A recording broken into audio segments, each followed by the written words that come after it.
Lecture du livre de Ellen G. White, intitulé L'histoire de la rédemption. Chapitre 46. Les premiers réformateurs. Les ténèbres qui régnèrent sur la terre au cours de la longue période de la suprématie papale ne réussirent pas à éteindre complètement le flambeau de la vérité. Il y eut toujours de vrais croyants attachés à la foi en Jésus-Christ, seul médiateur entre Dieu et les hommes, prenant les saintes Écritures pour leur unique règle de vie et sanctifiant le vrai jour de repos. Jamais on ne saura ce que le monde doit à ces hommes. Dénoncés comme hérétiques, diffamés, leurs mobiles incriminés, leurs écrits dénigrés, mutilés et prohibés, ils demeurèrent inébranlables et conservèrent la pureté de la foi pour en transmettre de siècle en siècle l'héritage sacré à la postérité. La guerre faite à la Bible devint tellement acharnée que les exemplaires du Saint-Livre étaient parfois rares. Mais Dieu ne permit pas que sa parole disparût. Ce trésor ne devait pas rester enfoui. L'auteur de cette parole pouvait la faire sortir de l'obscurité tout aussi facilement qu'il ouvrait les portes des cachots, ou brisait les barreaux des prisons, ou languissait ses enfants fidèles. Dans plusieurs pays d'Europe, des hommes, poussés par le Saint-Esprit, cherchaient la vérité comme on cherche des perles. Ils furent dirigés providentiellement vers l'Écriture sainte, et ils en scrutèrent les pages avec le plus grand soin, bien décidés à y trouver la lumière.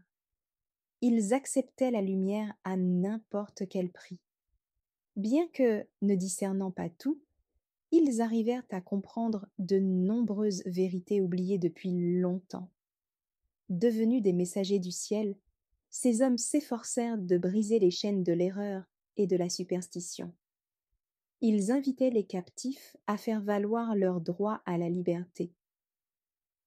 Le moment était venu de traduire la Bible en langue vulgaire pour la mettre à la portée de tous. La nuit allait bientôt disparaître. Lentement, les ténèbres se dissipaient et dans plusieurs pays, on voyait déjà les premières lueurs de l'aurore. L'étoile du matin de la Réforme. Au XIVe siècle, naissait en Angleterre John Wycliffe, l'étoile de la Réforme. Son témoignage retentit non seulement en Grande-Bretagne, mais au sein de la chrétienté tout entière. Il fut l'ancêtre des puritains, et son époque fut comme une oasis dans le désert.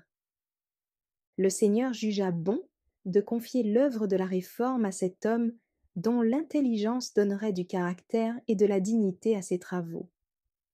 Ceci réduisait au silence la voix du mépris et empêchait les adversaires de la vérité de discréditer sa cause en ridiculisant l'ignorance du défenseur. Après avoir maîtrisé l'enseignement scolastique, Wycliffe entreprit l'étude des Écritures. Il trouva dans la Bible ce qu'il avait vainement cherché ailleurs. Il y découvrit le plan de la rédemption et contempla en Jésus-Christ l'unique avocat de l'homme auprès de Dieu. Convaincu que les traditions humaines implantées par Rome avaient supplanté la parole de Dieu, il se donna tout entier au service du Seigneur et prit la résolution de proclamer les vérités qu'il avait découvertes.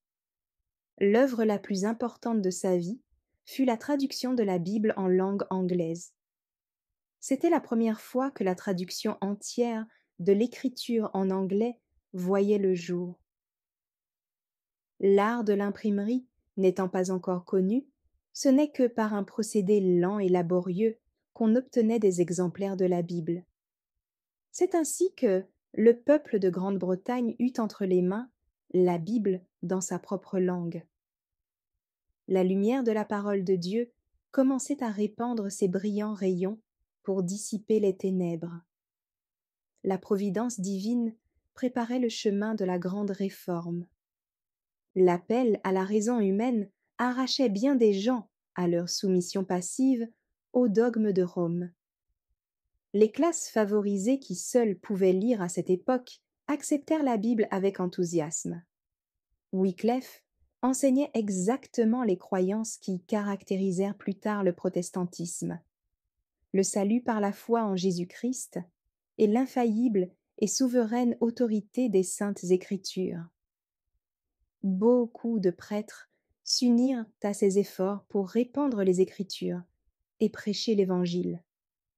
Ces prédicateurs obtenaient un tel succès en répandant les écrits de Wycliffe que bientôt la moitié du peuple anglais avait accepté la nouvelle foi. Le royaume des ténèbres tremblait. Les efforts des ennemis de cet homme de Dieu pour faire cesser son œuvre et détruire sa vie furent tous vains, et il mourut en paix, à l'âge de 61 ans, alors qu'il officiait devant l'autel. La Réforme s'étend. C'est sous l'influence des écrits de Wycliffe que Jean Hus fut amené à renoncer à plusieurs des erreurs du romanisme et à entreprendre l'œuvre de la Réforme en Bohême.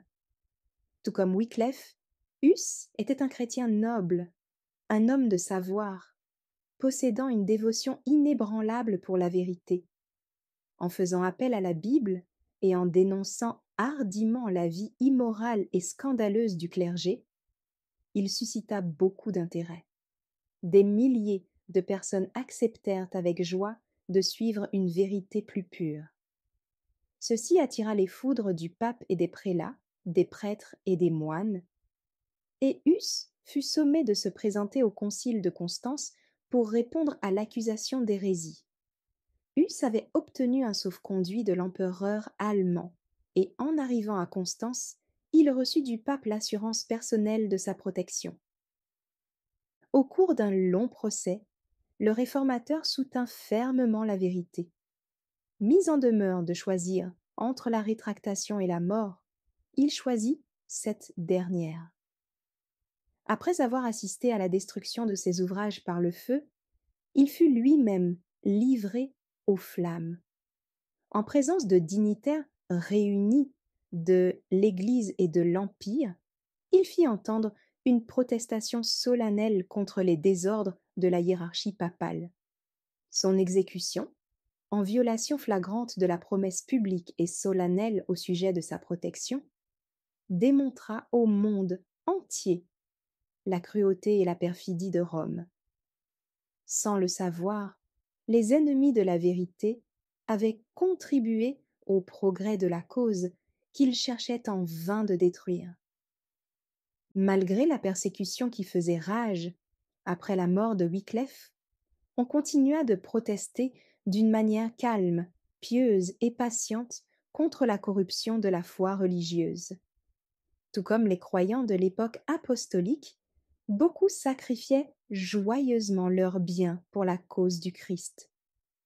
On déploya les plus grands efforts pour affermir et étendre le pouvoir papal, et tandis que les papes prétendaient toujours être les représentants de Jésus, leur vie corrompue écœurait le peuple. Grâce à l'invention de l'imprimerie, les Écritures furent largement distribuées, et beaucoup se rendirent compte que les doctrines de la papauté n'étaient pas sanctionnées par la parole de Dieu. Quand un témoin était forcé de lâcher le flambeau de la vérité, un autre s'en saisissait et le brandissait de nouveau, avec un courage indomptable. La lutte qui avait commencé devait provoquer l'émancipation non seulement des individus et des églises, mais aussi des nations.